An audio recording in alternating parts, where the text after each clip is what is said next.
నమస్తే, నేను Rachel. Welcome to సత్యాగ్రహి daily bulletin.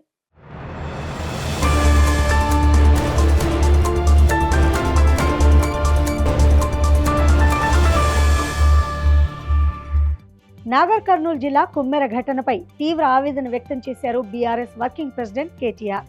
అదొక మాటల కందని విషాదమని చెప్పారు. ఏం పాపం చేసిందని చిన్నారిని పొట్టన పెట్టుకున్నారంటూ ఆయన ఆగ్రహం వ్యక్తం చేశారు. ఇది తెలంగాణ సభ్య సమాజం తలదించుకునే ఘటన అంటూ తీవ్రంగా మండిపడ్డారు.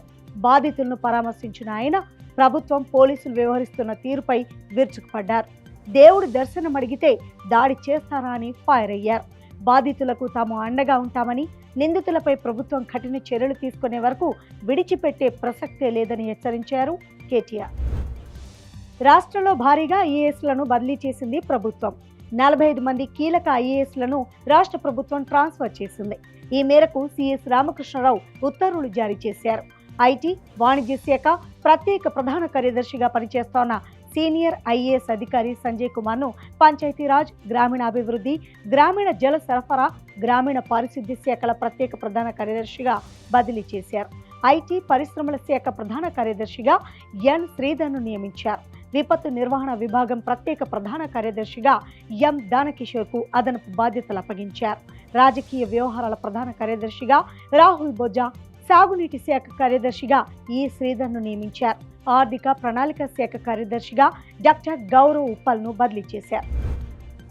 హైడ్రా తీరుపై హైకోర్టు ఆగ్రహం వ్యక్తం చేసింది. ప్రైవేట్ వ్యక్తులకు చెందిన స్థలానికి హైడ్రా ఫెన్సింగ్ వేయడంపై ఫైర్ అయ్యింది. ఎలాంటి ఆధారాలు లేకుండా ఫెన్సింగ్ వేసినందుకు బాధిత పిటిషనర్లకు ₹1,00,000 జరిమానా చెల్లించాలని ఆదేశించింది. తక్షణం ఫెన్సింగ్ తొలగించాలని, లేదంటే ఆ ఫెన్సింగ్ తొలగించే వరకు రోజుకు ₹1,00,000 చొప్పున పిటిషనర్లకు చెల్లించాలని ఆర్డర్స్ జారీ చేసింది. రంగారెడ్డి జిల్లా మల్లాపూర్లోని బాబానగర్లో 2 ప్లాట్లకు హైడ్రా కంచి వేయడాన్ని సవాల్ చేస్తూ బాధితులు హైకోర్టులో పిటిషన్లు దాఖలు చేశారు. వీటిపై విచారణ చేపట్టిన హైకోర్టు వాస్తవాల నిర్ధారణకు అడ్వకేట్ కమిషన్ ఏర్పాటు చేసింది. అడ్వకేట్ కమిషన్ విచారణ జరిపి తమ నివేదికను న్యాయమూర్తికి అందజేశారు.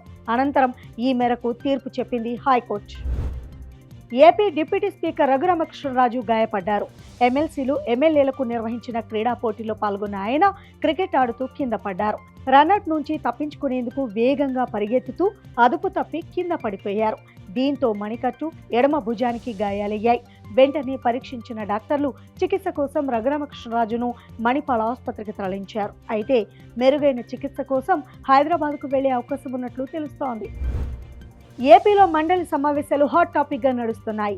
గాలేరు, నగరి ప్రాజెక్టులపై అధికార విపక్షాల మధ్య వాడి వేడి చర్చ జరిగింది.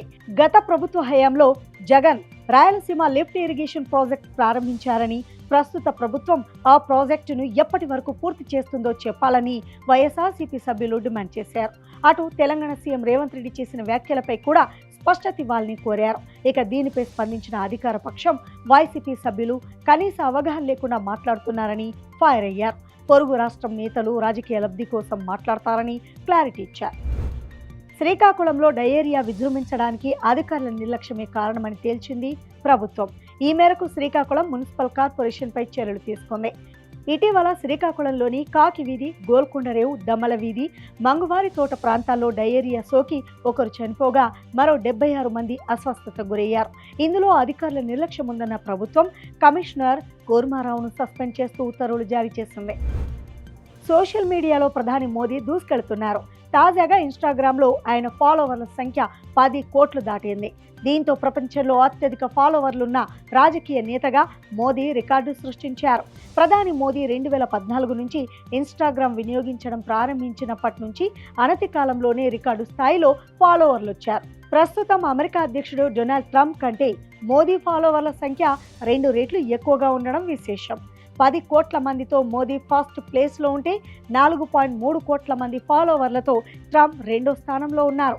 ఇండోనేషియా అధ్యక్షుడికి 1,50,00,000, బ్రెజిల్ అధ్యక్షుడు లూయిజ్ ఇనాసియోకు 1,40,00,000 మంది ఫాలోవర్లు ఉన్నారు. ఎప్స్టీన్ వ్యవహారంలో మొదటిసారి తప్పు జరిగిందని ఒప్పుకున్నారు మైక్రోసాఫ్ట్ వ్యవస్థాపకుడు బిల్ గేట్స్.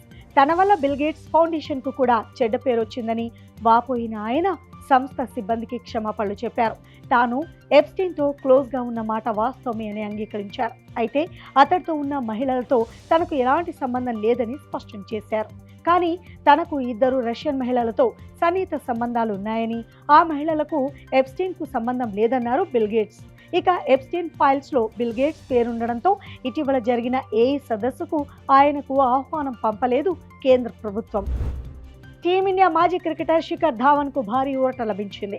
గతంలో తన మాజీ భార్య ఆయేషా ముఖర్జీకి చెల్లించిన 5,70,00,000 రూపాయలను ధావన్ ఖాతాలో జమ చేయాలని ఢిల్లీలోని పాటియాలా కోర్టు తీర్పు వెలువరించింది. ఆస్ట్రేలియా పౌరసత్వం కలిగిన ఆయేషాతో ధావన్ 2023లో విడాకులు తీసుకున్నాడు. అయితే గతంలో అక్కడి కోర్టులో ప్రాపర్టీ సెటిల్మెంట్ కోసం దాఖలు చేసిన పిటిషన్లో ధావన్ ఆ దేశ చట్టాలను అనుసరించి ఆయేషాకు డబ్బులు బదిలీ చేశాడు. అనంతరం దీనిపై ఢిల్లీ కోర్టులో పిటిషన్ వేశాడు. ఇక దీనిపై విచారించిన కోర్టు శిఖర్ ధావన్కి పూర్తి నగదుతో పాటు 9% వార్షిక వడ్డీని జమ చేసి చెల్లించాలని ఆయేషాను ఆదేశించింది.